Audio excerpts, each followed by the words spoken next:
Good afternoon, everybody. Hope everybody's doing well. I'm doing freaking spectacular. Unfortunately, there's a bunch of people that's not doing spectacular. If you count the number over the past few days, it's all about 24, 25-ish that is not with us anymore. Why are they not with us anymore? Let's talk about this. Because the rulers that be want to convince the people that it's a good thing to ban firearms. Now they're even talking about doing by executive order, whether that be imports, 80%, whatever it is. And number one, they don't have the authority to do that. They pretend they do, and they do it, and they convince you they have the authority to do it, and they do this through the policing forces because they say you're going to do what we say or else. I hate to break your heart, but that is not freedom. Freedom is not being able to do what you're told to do or else. Then that's what it is. You can do this. If you do anything else, it's or else. Biden's talking about executive orders now. Now you have, coincidentally, we didn't have any mass shootings for all this time, and now people are shooting shit up. Why does this happen? Well, the same reason every year in Cincinnati, the murders per week go up during the summer. As they've locked everybody down for a year, and now they let everybody out. So anybody that had an issue with other people, guess who they're going after right now? Those people. And anybody that's with them. Yesterday, there had to be 8 people or so. And cops keep getting shot, seems to be the theme. 3 mass shootings, 2 cops. We had a copycat in Atlanta, which this is really just mind-numbing to me. Either I call bullshit, or the dude was a complete bitch, never planned on doing it anyway.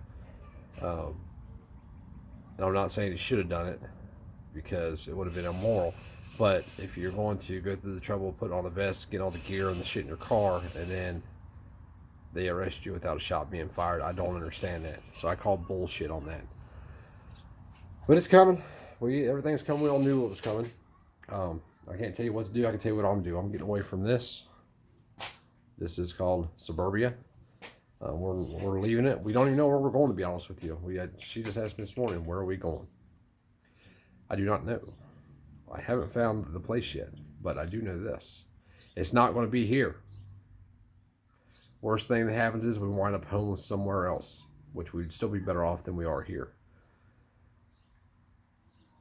They're going to keep tightening the noose until enough people finally say, and here's honestly what's going to take.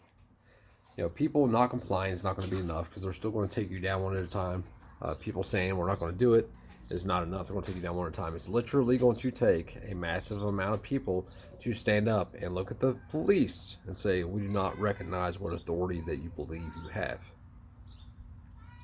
It's a simple question. How are you free if government has authority over you through the policing forces? They use the policing forces. Government gives the police authority over you.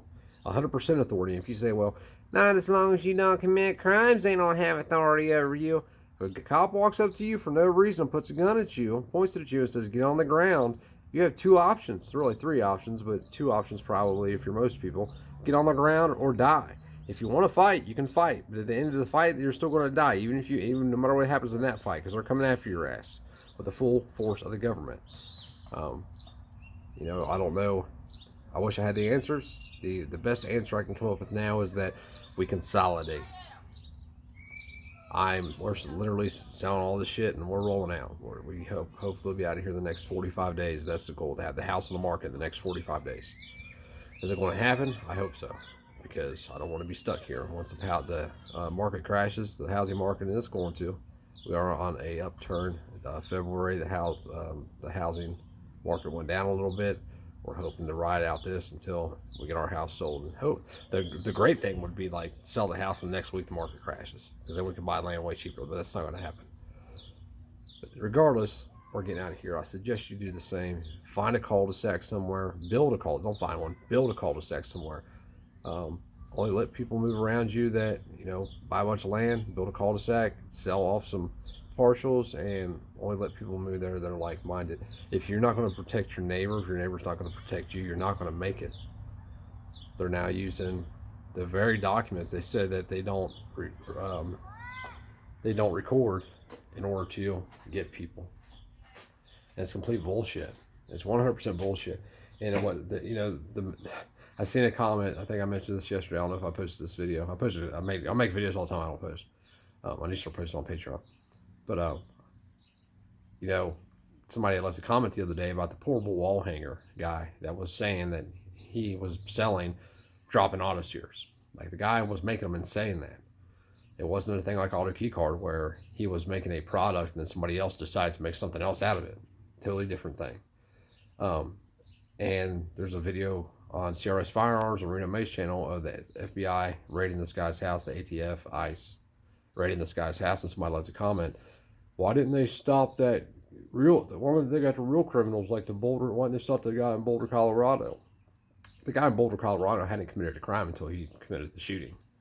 So they would have literally had to be on his ass in order to stop that. And I asked the guy, I said, so you support pre-crime prosecution and red flag laws? He's like, how did you get that out of that? I'm like, because the dude didn't commit a crime up until the shooting. And you're saying they should have went after him and stopped him. So what it is that people, they want to stop everybody else. So it's not about protecting me no more. It's about me stopping you from hurting me before you decide to hurt me. It's a complete bullshit.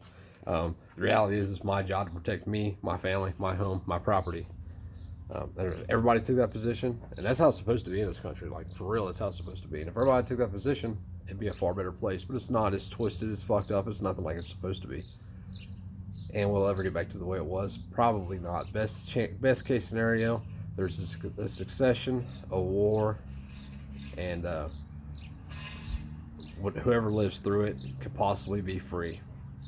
But see, the problem is is that we've had it beat in our heads for so long, this line. So take rights as examples. There will never be uninfringed natural rights again. The reason is because the masses believe that this certain group over here doesn't have rights anymore because they lost them. Or this certain group over here doesn't have rights, whether it be the mentally ill, felons, quote-unquote domestic abusers, even in some cases, in some states, people that have been pulled over and done time for DUIs. The goal is to disarm you. Why? Why would they not want you to be able to protect yourself?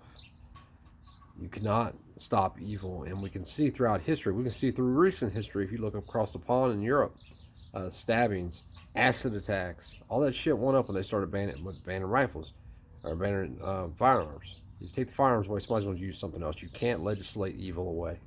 It's not how it works. What you can do is protect yourself. So the moral of the story is fuck them, fuck her, fuck him. You protect yourself. You be responsible for you, and anybody that tries to stop you from doing that's a fucking criminal.